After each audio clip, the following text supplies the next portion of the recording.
say it's week by week. But one thing I try to do is no matter what the performance, the good and the bad, it doesn't translate to now. So, I mean, whatever we did on offense last week or the past couple weeks, it doesn't translate to Missouri. So we got that on to the next mentality because if you keep trying to live in the past, you're not in the present or anything like that. Speaking about that mentality, we talked about how you're able to keep things level-headed. I know they got a lot of noise around you, a lot of Heisman talk. How are you handling it? How are you keep yourself invested? I mean, I just give thanks to God for everything. Without him, I wouldn't be in this position. I give thanks to my teammates, the O-line, everybody, just believing in me, making plays. But I mean, on a day-to-day basis, I mean, you hear stuff like that, but, you can't really listen to the noise, listen to the hype, because as soon as you start believing in that, that's when God will humble you. Is it the same with the negative, too, when you lose a couple of games and all that stuff's out there? How do you stay away from that as a team right now? Yeah, most definitely. I mean, it goes both, the good and the bad. What happened last game is what happened last game. You can't bring the good or the bad to this next game. So, I mean, everybody, me personally, I have a 24-hour rule. It's like, 24 hours you can think about it, dwell on it, feel however you want to feel. But as soon as you wake up the next day and 24 hours hit, it's on to the next. And, that's our approach that we did today at practice, with the team, the coaches, everybody. So we're on to the next. We're not really worried about what happened in the past. Probably no one in the West is going to go undefeated, so you could still win the West and go to the SEC championship, right? I mean, is that your goal, team leader now? Let's start one game at a time and try to make this happen. Yeah, most definitely. It's refocusing. Like I said, something could happen in the West. Especially in the SEC. You never know week in and week out. A team that you don't think is going to be the team might be the team. So, as long as we go in there, we refocus and we have that one game at a time, one play at a time. I think we'll be solid.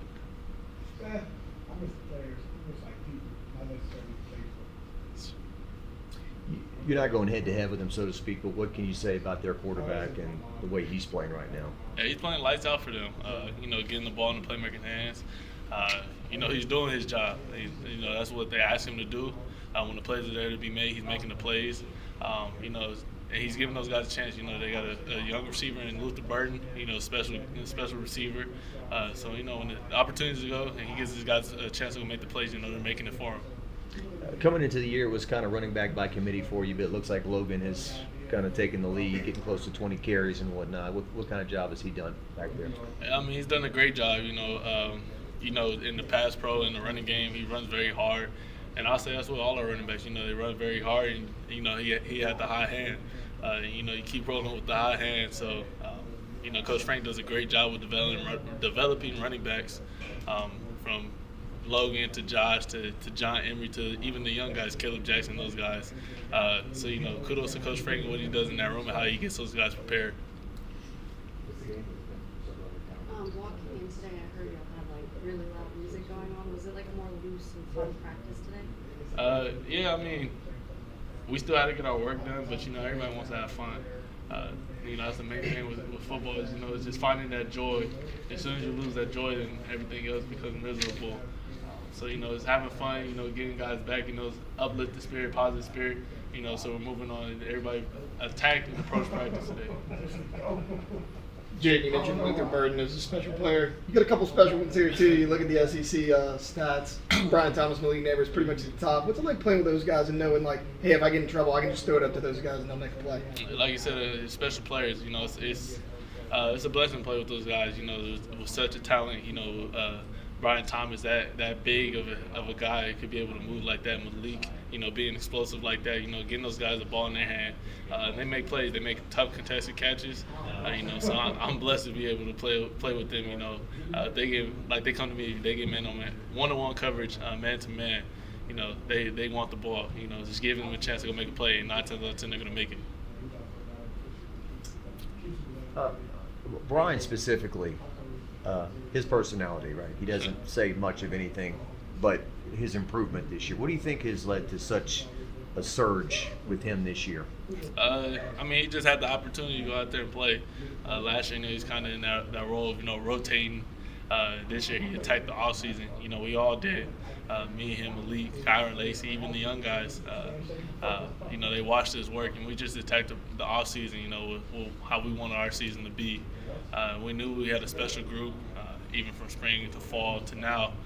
So it's all about, you know, the work that we put in the off season. You know, it's showing up. You know, we got to keep building on that, keep improving, keep getting better week in and week out.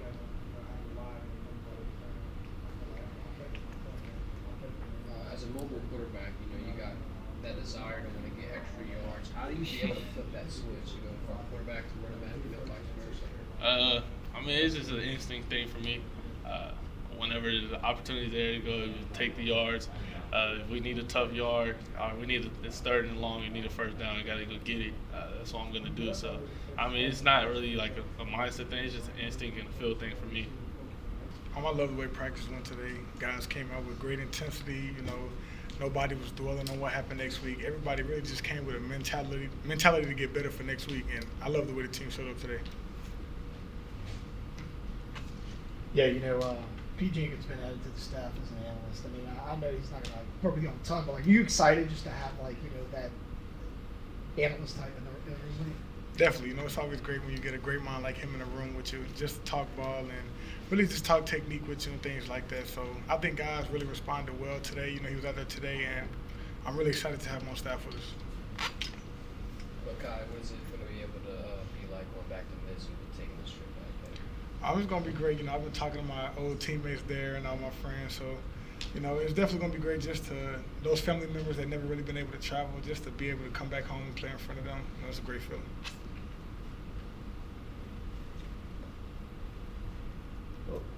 Can you share what maybe Coach Jenkins or others have shared with you guys about what you need to clean up on the defensive line to improve there? Definitely just got to clean up our eyes and focus on really getting off the ball, crowding the ball more, and really being disruptive in the backfield and making things easier for the linebackers. You know, that's the emphasis this week, and that's what we plan on doing this upcoming game. In Missouri, this quarterback, he's red hot, and so is his top receiver. What challenges did they bring this week? Definitely, number 3, Luther Burden. You know, he's a dynamic guy. A guy they want to get the ball to in space, and he can make a lot happen. And the quarterback, he's been really aggressive these past few weeks, pushing the ball down the field. You know, he's definitely going to present some challenges, but we'll be up for it. Anything else from the guy? This is going to be the third straight high-paced offense. You know, another potential for a shootout. How do you keep yourself grounded as a defensive player? Big moment like this. Just come in every day and put the work in practice. You know, we practice well. I think it'll translate over to the game, and guys seem really focused today.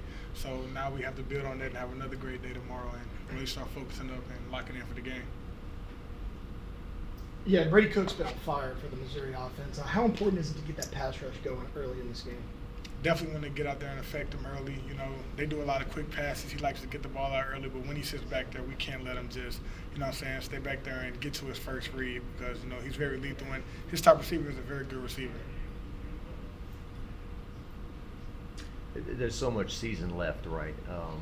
What can this game mean in terms of getting back on track and heading, you know, back towards trying to be the champion of the SEC West?